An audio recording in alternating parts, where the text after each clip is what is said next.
Ternyata penyakit masyarakat di Sulawesi Selatan bahkan seluruh Indonesia itu adalah mengurus identitas penduduk apabila terdesak. Pengurusan administrasi itu harus ada vaksin. Wah, tidak, itu yang saya bantah. Gitu. Dukcapil itu mental baja nih. Iya. Sering dibully, sering. Iya. Bahwa Dukcapil itu dibayar. Di Dukcapil itu ribet, Dukcapil itu padahal tidak sebenarnya. Akhirnya mereka punya agen-agen untuk ada menggunakan mahasiswa, ada menggunakan organisasi mahasiswa yang datang ke kantor.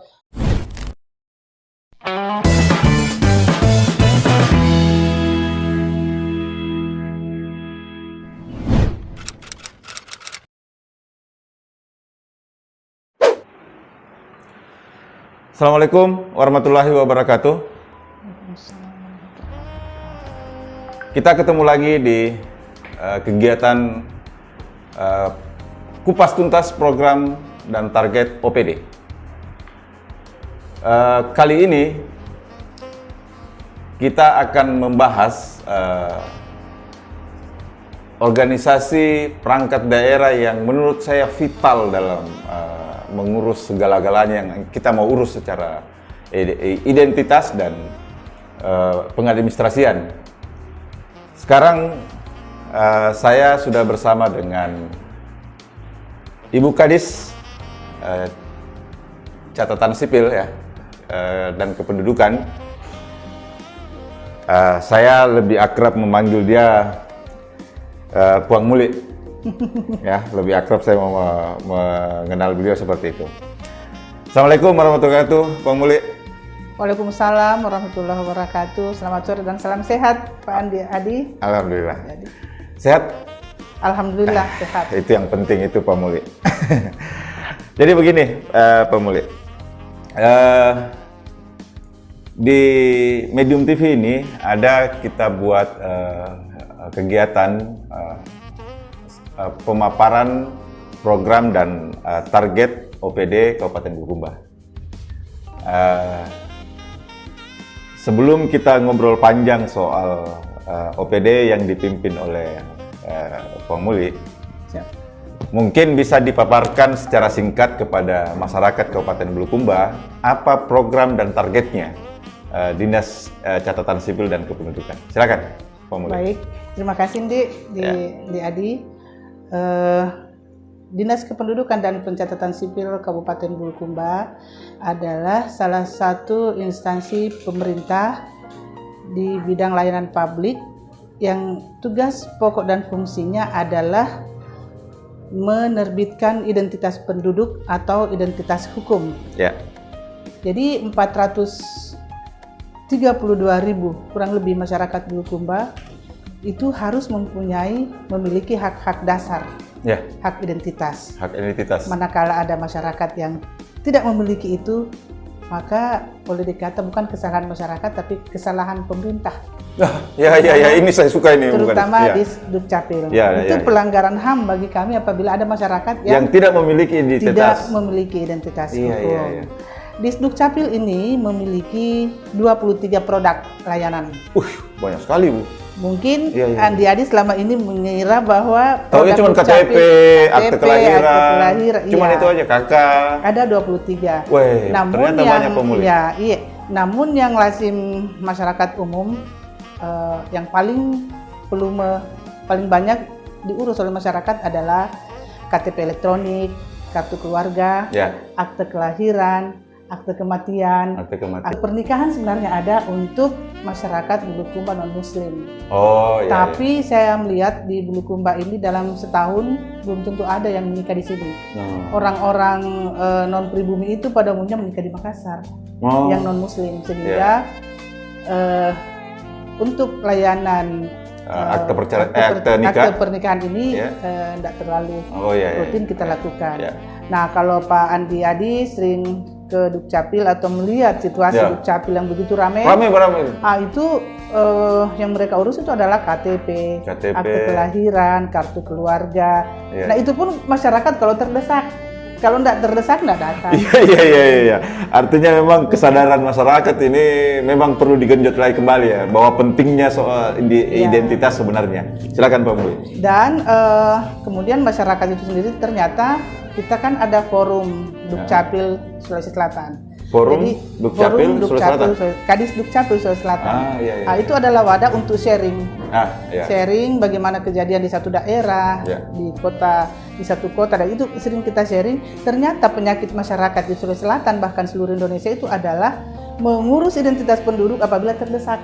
Iya. Terdesak, mereka kalau tidak datang. terdesak, iya. Pada saat mereka datang itu pun boleh jadi salah satu syarat atau beberapa syarat tidak terpenuhi. Iya. Di sini masyarakat sering temperamen. Iya. Mengadu Dinamika mengadu ke DPR, mengadu ke Pak Bupati mungkin, ke Pak Bupati atau pejabat-pejabat yang merasa punya power untuk melakukan itu. Nah, oleh sebab itu Disdukcapil dengan mempelajari fenomena seperti ini tidak tinggal diam. Disdukcapil melakukan inovasi. Inovasi bagaimana caranya masyarakat tanpa kecuali semua memiliki identitas.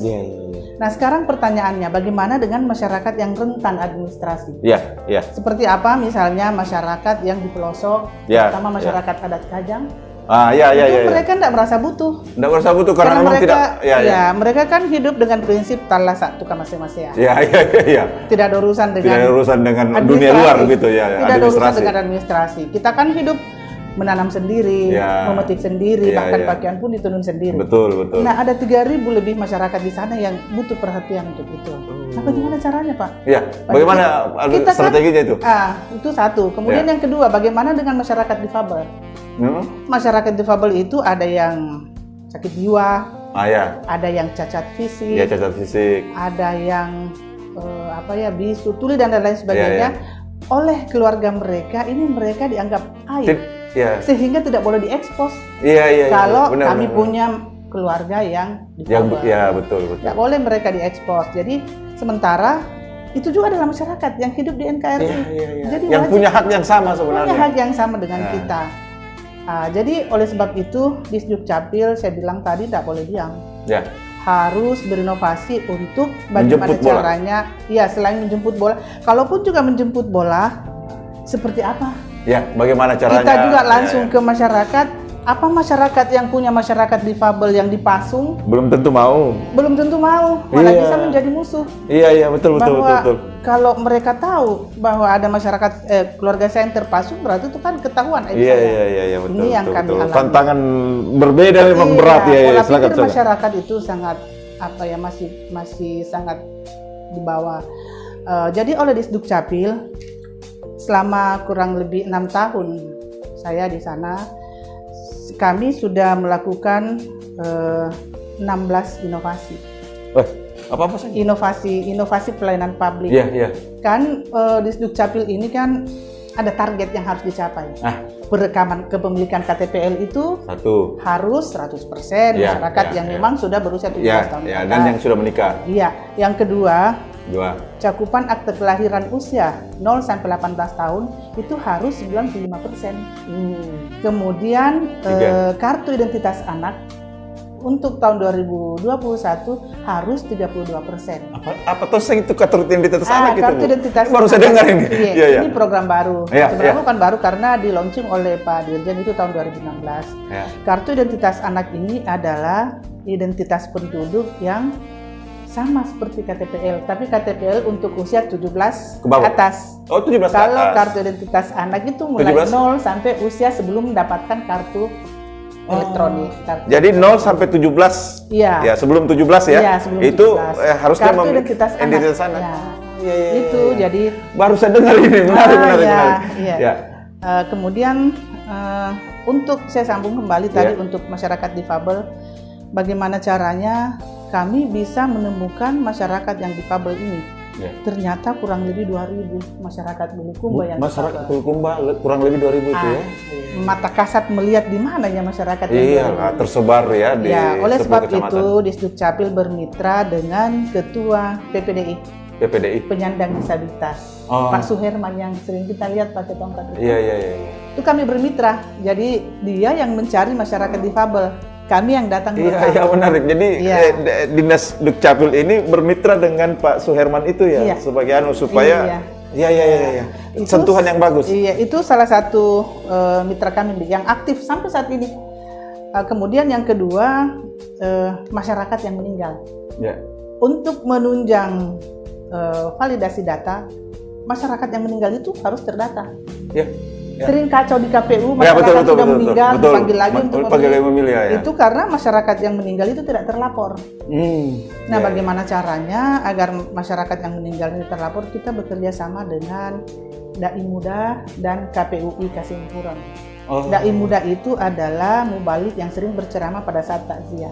Jadi kalau ada takziah, kita minta tolong ambil KTP orang yang meninggal, kita bikinkan akte kematian. Karena masyarakat yang tidak butuh akte kematian itu tidak akan mengurus. Padahal mereka tidak tahu pentingnya sebenarnya. Karena yang butuh itu kan kadang-kadang hanya masyarakat yang PNS barangkali untuk membayarkan taspen atau segala macam. Yang butuh warisan. Iya, tapi masyarakat di pedesaan merasa nggak perlu. Nah, bagaimana dengan pemutahiran data? Betul. Ternyata ini benang merahnya yang terkadang terjadi setiap pemilihan. Betul. Nah, di kota besar pemakaman itu kan jelas. Pemakaman umum, pemakaman keluarga, Kristen, pemakaman itu. Kalau di daerah pemakaman kan kadang di belakang rumahnya sendiri. Kita nggak tahu. Iya, benar Bu Kadis. Jadi berbagai cara Dukcapil tempuh termasuk dengan bekerja sama dengan Dai Muda. Jadi Dai Muda pada saat ceramah pertama, kedua, ketiga itu mereka membawa akte kematian di rumah duka. Nah, tidak cukup dengan itu, ada lagi organisasi penyedia kain kafan jenazah. Itu juga kami rekrut menjadi mitra. Ketuanya adalah Pak Sulmin. Pak Sulmin ini adalah mendistribusi kain kafan secara gratis.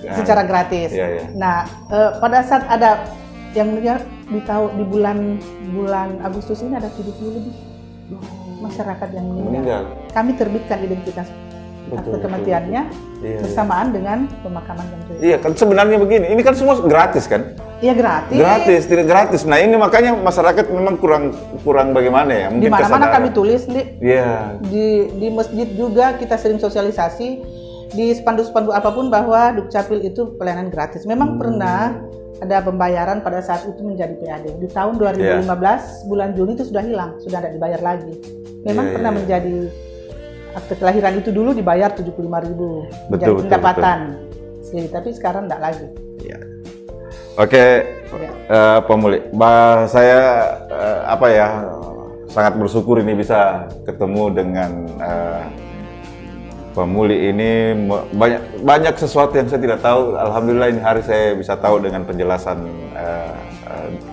Pak Muli sebagai Bu Kadis, dan alhamdulillah mungkin masyarakat juga bisa mengetahui lebih. Nah, sekarang begini Pak Muli, di program pemaparan visi misi ini ada beberapa pertanyaan yang kita himpun dari beberapa elemen. Dari masyarakat, dari NGO, dan segala macam. Ada beberapa pertanyaan yang masuk ke kami, tapi kami mengambil yang substansi dan menurut kami prioritas. Pertanyaan pertama, bagaimana mengantisipasi soal percaloan? Soal percaloan di dalam internal, di eksternal untuk pengurusan KTP, kartu, pokoknya produk catatan sipil. Silakan. Ya, siap Adi. Jadi pada saat saya masuk ke Dukcapil 2015 itu memang masa transisi antara pembayaran berupa pendapatan asli daerah dan pengalihan ke gratis. Nah, di transisi inilah yang masih sering ada percaloan, sering ada pungutan-pungutan. Betul. Jadi 5 tahun sampai tahun ini kami berusaha terus-menerus bagaimana caranya masyarakat ini tidak menjadi sasaran calo. Nah, itu tadi ada 13 mitra kami. Kalau dengan mitra kan kita langsung ke masyarakat. Kalau hanya kami yang turun jemput bola, pegawai dan operator, siapa yang bekerja di tempat? Di lapangan. Jadi kami bermitra. Kalau dengan mitra ini kan tidak mungkin ada percaloan. Kemudian yang kedua, kami melakukan pelayanan daring dalam jaringan. Oh, ada? Ya sudah 2 tahun kami lakukan. Oh, iya, iya. Selama pandemi di bulan Maret 2020, masyarakat itu tidak perlu lagi datang antri ke Disdukcapil. Oh, ternyata sudah bisa, tidak perlu lagi datang di Iya, sana. makanya sekarang kita lihat sepi-sepi. Kalau dulu Iya, kan iya, iya. macet Iya, di iya. situ. Nah, jadi mereka mendaftar dengan model aplikasi yang sederhana, masih berupa operator WhatsApp dengan 2 nomor. Satu nomor cuma saya tidak hafal. Oh, iya. Nanti saya bagikan. Iya. 1 nomor pendaftaran untuk pendaftaran penduduk. Pendaftaran penduduk itu adalah mutasi penduduk, perpindahan penduduk, kartu tanda penduduk elektronik, kartu keluarga. Yang satunya lagi adalah pelayanan bidang pencatatan sipil. Itu akte kematian. Itu semua bisa dilakukan secara daring? Secara daring. Iya. Nah, secara daring, jadi mereka yang mau datang perekaman misalnya, yang baru datang ke Bulukumba atau baru pindah, atau yang jelang berusia 17 tahun, mereka tidak perlu datang antri. Mereka itu bisa mendaftar secara online. Jadi mereka mendaftar online, di daftar itu sudah tertulis dalam list bahwa si Ahmad misalnya datang pada hari Kamis jam sekian. Ada pemberitahuan dari operator bahwa silakan datang pada jam sekian. Jadi itu kalau ada antrian paling 5 sampai 10 orang yang duduk di tempat antrian itu. Nah, kelihatan Dukcapil bisa menegakkan protokol kesehatan dengan baik dibanding sebelumnya. Betul. Karena memang oleh Pak Dirjen sendiri, oleh Kementerian Dalam Negeri, bahkan Pak Menteri sendiri akan memberikan warning kepada daerah, kabupaten kota yang melakukan pelayanan tidak berbasis online. Oke, jadi itu strategi mengantisipasi soal pencalonan yang apalagi pemuli ini masa transisi pada saat itu dari gratis, dari membayar ke gratis itu memang masih. Alhamdulillah ada beberapa cara dan inovasi yang dilakukan oleh Dukcapil untuk mengantisipasi itu dan menjawab. Ada juga pertanyaan sebenarnya dan itu sudah dijawab dengan penjelasan pemuli bahwa prosedur pelayanan Dukcapil yang dinilai masyarakat lamban. Nah, sebenarnya kan ada program-program bahwa bisa daring sebenarnya, kan gitu, bisa daring dan mungkin Bu pemuli. Mendaftarnya di mana gitu loh? Online-nya bagaimana? Daringnya gimana gitu loh? Apakah dia punya link sendiri atau punya aplikasi sendiri? Silakan. Nah, itu tadi yang saya katakan bahwa kita masih dalam bentuk aplikasi sederhana, hanya berupa nomor operator WhatsApp. Oh, nomor operator WhatsApp. Tapi sangat efektif dan masyarakat sangat menyenangi itu. Iya, lebih gampang sih sebenarnya. Kita kan juga punya FB. Iya. Kita punya link pengaduan. Nah, kita menghimpun semua pengaduan masyarakat. Ternyata masyarakat lebih menyukai daring. Kemudian ada satu tadi yang saya lupa nih. Disdukcapil ini dalam memberantas pungli pada masih eranya Pos Cukri dulu Bupati, kami bekerja sama dengan tim saber pungli yang terdiri dari Intel Polres dan Intel Kajari. Kami bekerja sama, jadi kami dibina. Betul. Karena namanya juga manusia biasa, saya tidak menjamin bahwa ada aparat saya, terutama operator yang bukan. Yang namanya ada peluang, boleh jadi ada seperti itu. Ya, di internal ini. Iya. Nah, terus yang eksternal juga, ya kami minta kepada tim saber pungli untuk dipantau itu. Jadi manakala ada oknum yang melakukan itu kami proses. Dan terakhirnya kan.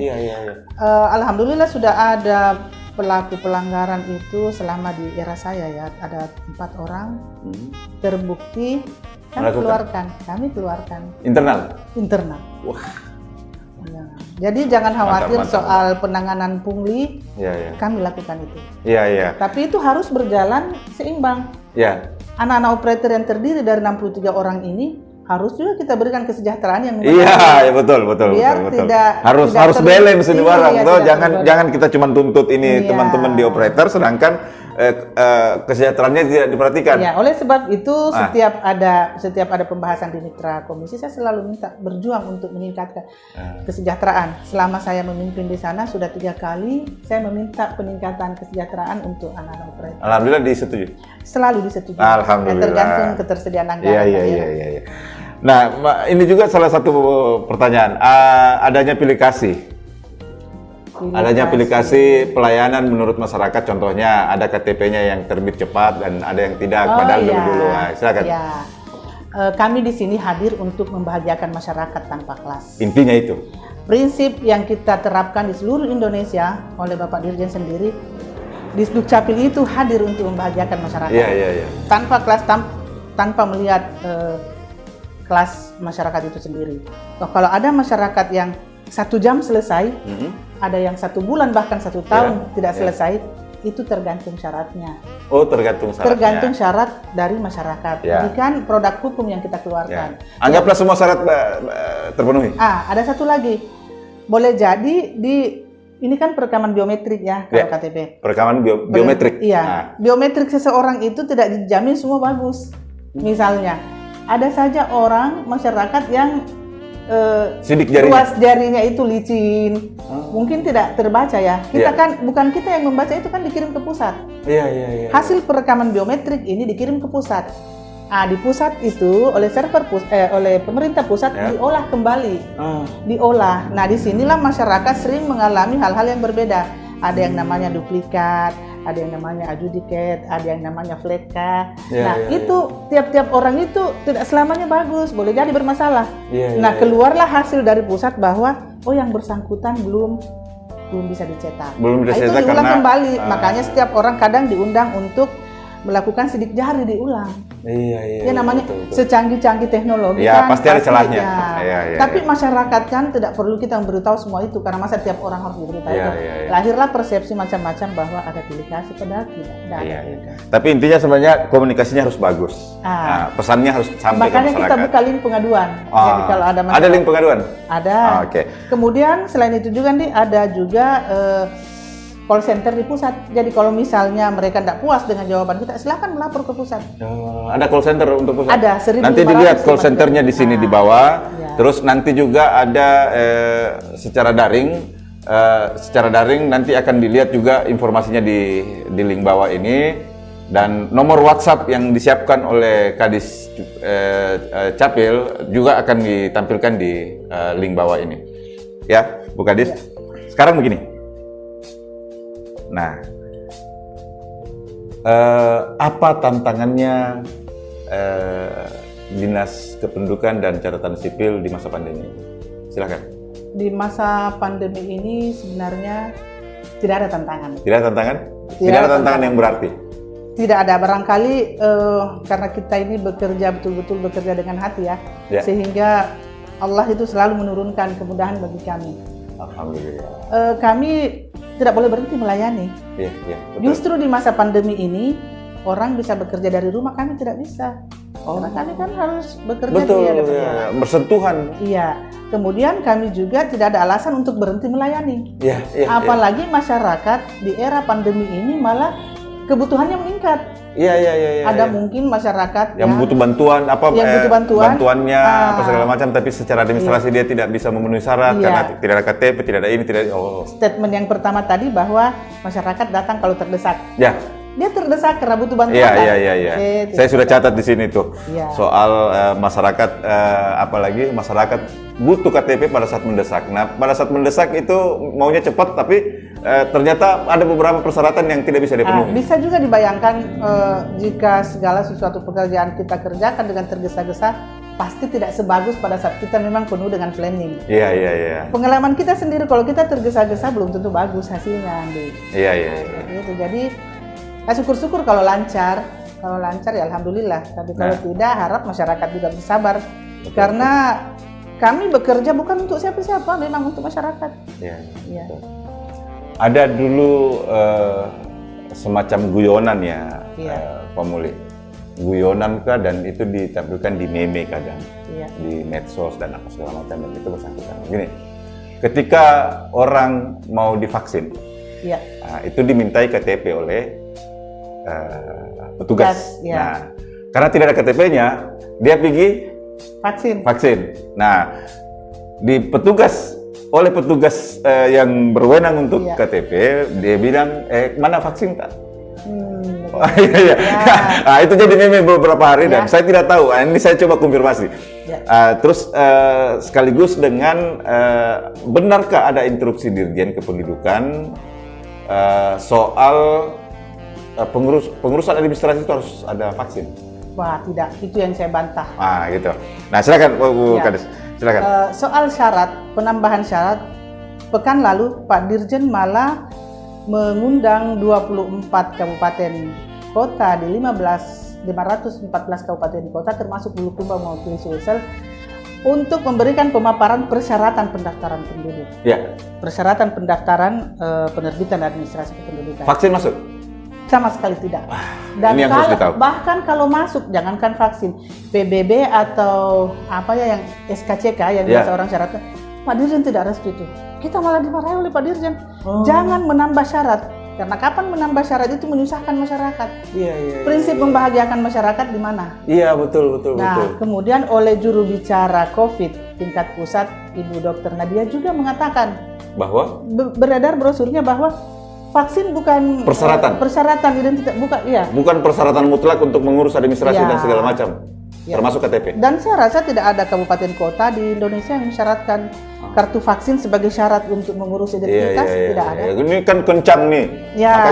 Makanya kita ini mencoba mengklarifikasi, mencoba mencari tahu nih. Nah, alhamdulillah hari ini kita. Nah, ternyata perlu masyarakat Bulukumba tahu bahwa untuk kepengurusan administrasi segala macam, termasuk KTP, itu tidak dipersyaratkan apa istilahnya sertifikat vaksin, ya, tidak dipersyaratkan. Oke. Nah, sekarang ini ada pertanyaan lagi dari saya harus sampaikan ini karena ini menjadi wajib ini. Ya, ada apa-apa. Ya. Dukcapil itu mental baja nih. Iya. Sering dibully, sering. Ya. Bupati sekarang ini kan berlatar belakang pengusaha. Ya. Dan kebiasaan serta manajemen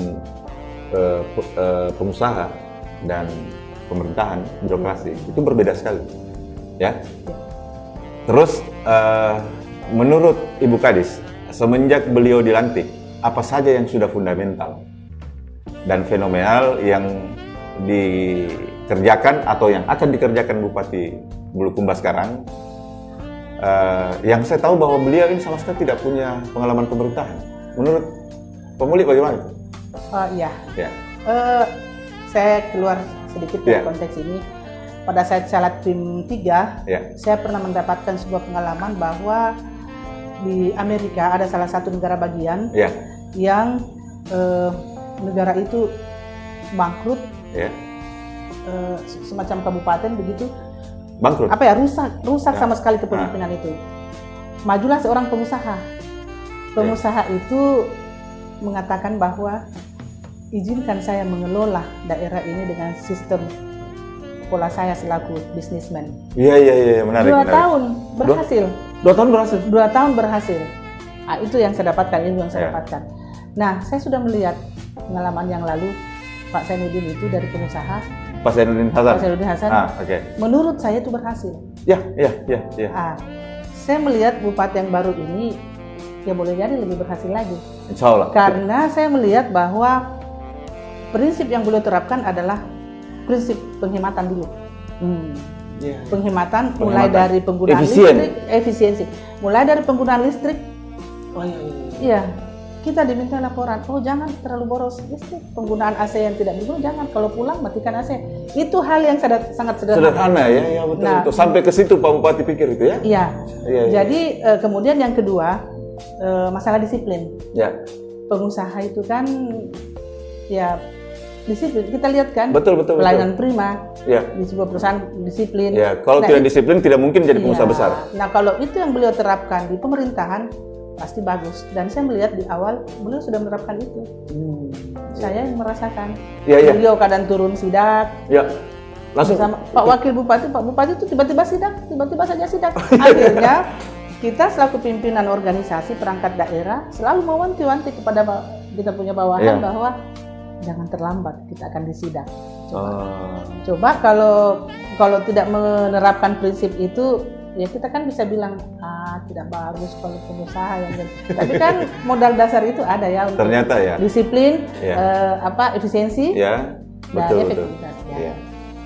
Pekerjaan yang fundamental dan fenomenal yang sudah dilakukan oleh Pak Bupati yang Ibu Kadis tahu. Kalau di luar di luar OPD kami, saya tidak bisa banyak komentar karena saya cuma melihat, tapi tidak melihat data. Data yang akurat. Tapi kalau khusus di Dukcapil sendiri ya saya punya data. Di awal kepemimpinan beliau, sesuai dengan visi misi, karena di Dukcapil itu layanan publik itu ada di misi 2. Oh, di misi kedua? Beliau itu, Pak Bupati dan Pak Wakil Bupati akan menerapkan pelayanan di 10 kecamatan. Tujuannya adalah agar masyarakat tidak perlu lagi? Ya, memudahkan masyarakat. Jadi Pak Bupati berencana bahwa di setiap 10 kecamatan ini ada pelayanan Dukcapil di situ? Ada. Nah, tindak lanjut dari itu, beliau tidak cuma sekedar retorika saja, tapi 3 bulan yang lalu beliau menghadap ke Pak Dirjen. Beliau langsung menghadap ke Dirjen? Langsung menghadap ke Pak Dirjen Dukcapil, meminta bagaimana sinkronisasi antara program divisi misi beliau dengan bantuan dari Dukcapil, dari Direktorat. Pak Dirjen akhirnya memberikan bantuan 50 kabupaten kota se-Indonesia menjadi sampel pemberian, termasuk Bulukumba. Bantuan apa tuh? Bantuannya adalah pemberian jaringan. Pilot proyek jaringan. Capil. 514 kabupaten, 50 kabupaten kota termasuk Bulukumba. Termasuk Bulukumba. Terus beliau berkata, Pak Dirjen mengatakan bahwa kehadiran bupati itu adalah sebuah komitmen. Mungkin dibanding kalau hanya kadis yang pergi, siapa tahu dengan bupati tidak kan? Betul. Ini kan sudah bupati yang hadir, berarti bagian dari komitmen, membangun komitmen yang konsisten gitu ya. Menarik. Tapi Pak Muli, bagaimana pendapat dan pemahaman Pak Muli dengan jargon yang diusung oleh bupati? Dikerja bukan dicerita. Silakan. Dikerja bukan dicerita. Mungkin kita kan pada umumnya birokrat kita ini aparat pemerintah kan? Iya, mungkin lebih banyak kerja ya lebih banyak cerita daripada kerja. Nah, oleh beliau tiba-tiba kita disentak dengan dengan jargon itu. Dikerja bukan dicerita. Dikerja bukan dicerita. Bagaimana menurut pemahaman dan pendapatnya Pak Muli sebagai Bukadis Capil ini? Coba. Yang jelas khusus untuk di Dukcapil, kami langsung melakukan hal yang bisa kami kerjakan. Langsung bekerja? Langsung, seperti di penerapan prokes. Dulu kan prokes itu 3M. Memakai masker, mencuci tangan, dan menjaga jarak. Nah, sekarang kan 5M, bahkan sekarang 6M. Jadi 5M itu menghindari kerumunan dan menghindari mobilisasi. Yang ke-6 itu menghindari yang satu saya lupa. Tapi yang 5 itu kami langsung mengacu ke situ. Wah, jangan cuma 3M, kita berbuat 5M. Belum dilapor ke Pak Bupati, kita sudah kerjakan. Sesudah dikerja baru kita cerita, kami bikin inovasi seperti ini Pak Bupati dalam rangka ini. Nah, itu yang kami maksud menyesuaikan dengan jargon itu tadi. Jargon tadi, dikerja bukan dicerita. Dikerja bukan dicerita. Iya, makanya ada beberapa teman-teman OPD yang saya tanya soal itu. Bagaimana pemahamannya tuh soal dikerja bukan dicerita? Soalnya kan teman-teman DPR juga kan menganggapnya begini. Tunggu dulu bos, dicerita dulu di sini. Dicerita baru di. Kalau itu formalnya. Kalau itu formalnya dicerita maksudnya kan dibahas dulu. Benar. Dibahas dulu di DPR, di mitra komisi, di Banggar, barulah terbit berupa. Tapi kan membahas itu juga kerja. Nah, itu dia kan. Membahas itu dikerja. Saya tidak bisa banyak komentar soal dikerja bukan dicerita. Cuman secara sederhana saya menerjemahkan bahwa ayo kita bekerja bersegera. Jangan menunggu perintah tapi langsung dikerja. Betul. Silakan kita minum dulu teh supaya.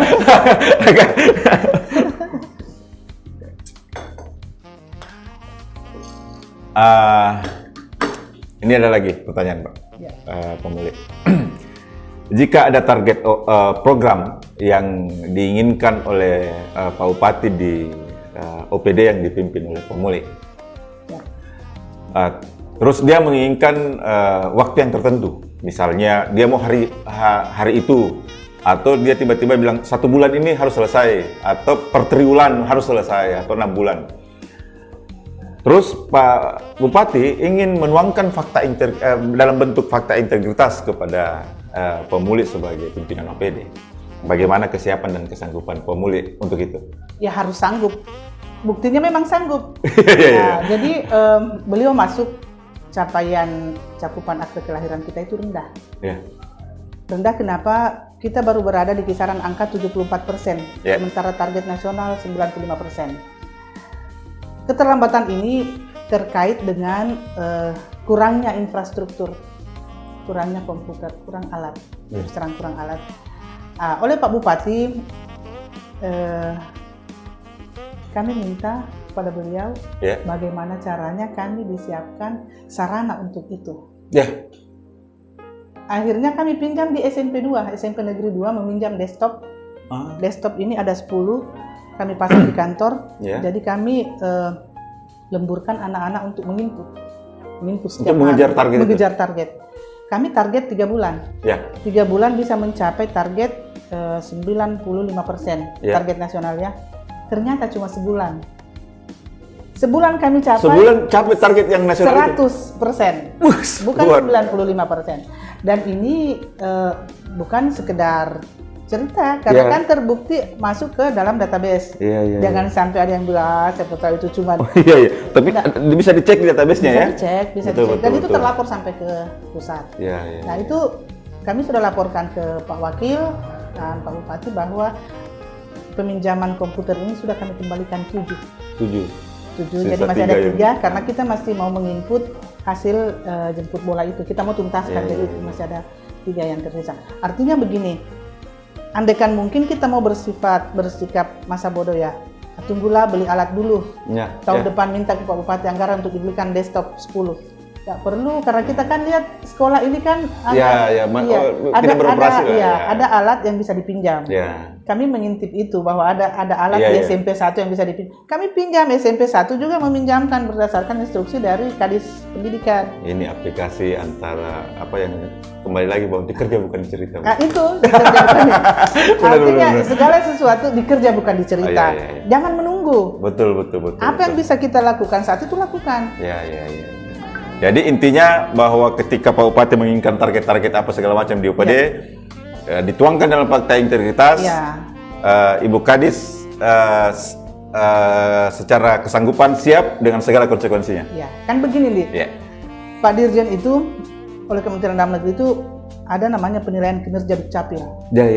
Jadi kita ini bukan cuma sekedar di SK-kan oleh Menteri, tapi kinerja kita juga dinilai oleh Menteri. Oh begitu? Iya, berdasarkan laporan dari yang saya bilang tadi ada database. Jadi ada semacam raport yang dikirim ke Bupati. Jadi kita tidak bisa mengelak bahwa memang kita rendah. Sebelum kami ditegur oleh pemerintah pusat, oleh Bupati kan langsung melapor, kita kurang di ini.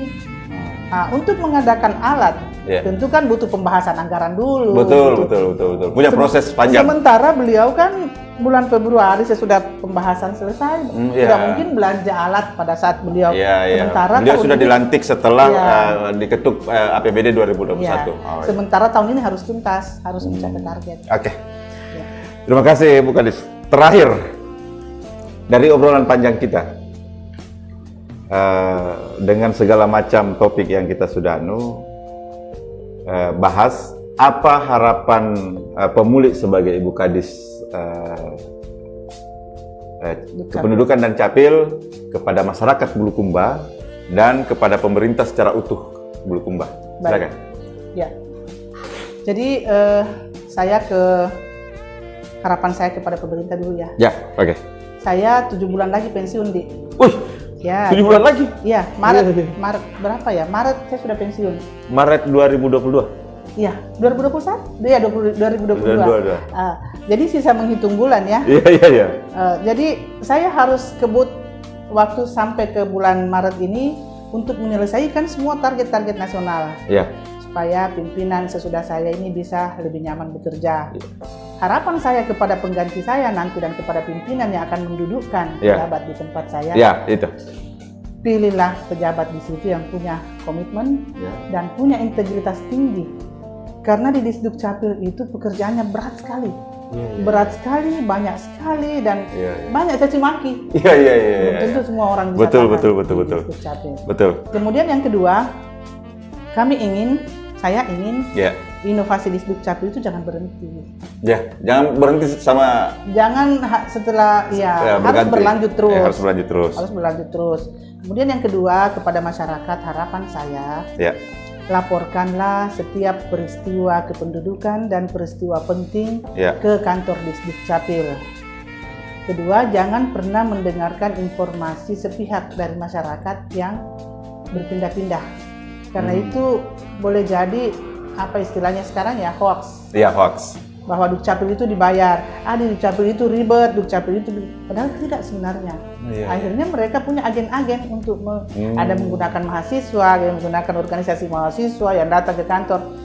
Yang boleh jadi tidak langsung sepaham dengan kita karena bukan dia yang bersangkutan dan jangan pernah mau diwakili. Karena kalau diwakili kan tidak paham persis oleh orang yang diwakili. Datanya apanya segala macam. Betul. Gitu. Oke. Terima kasih Pemuli, sangat puas saya mendengar penjelasan Dukcapil ini dan ada beberapa yang selama ini saya tidak tahu dan alhamdulillah hari ini kita sudah tahu dan alhamdulillah mungkin masyarakat juga sudah tahu. Satu yang saya harus garis bawahi, ada beberapa yang saya harus garis bawahi dari obrolan kami bahwa Dukcapil ini ternyata juga takut sama apalagi pelanggaran HAM. Karena kalau dia tidak memberikan pelayanan prima untuk mencatat semua administrasi seluruh penduduk, nah itu termasuk pelanggaran HAM. Ya. Kedua, ternyata kendalanya yang besar adalah masyarakat itu kadang ingin mengurus KTP dan identitas, segala macam ketika dia butuh.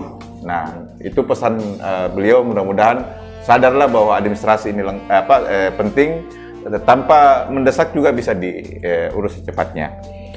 Terakhir, beliau ini tinggal 7 bulan menjadi ASN dan menjalankan tugasnya sebagai Kepala Dinas Pendudukan Catatan Sipil. Harapan beliau kepada pemimpin yang ada sekarang dan siapapun yang mempunyai kebijakan untuk mendudukan orang di situ, pilihlah orang yang berkomitmen dan profesional untuk kerja itu, karena dinas ini sangat luar biasa kerjanya dan sangat berat tanggung jawabnya. Terima kasih, kita akan ketemu kembali pada program yang sama dengan narasumber yang berbeda. Assalamualaikum warahmatullahi wabarakatuh.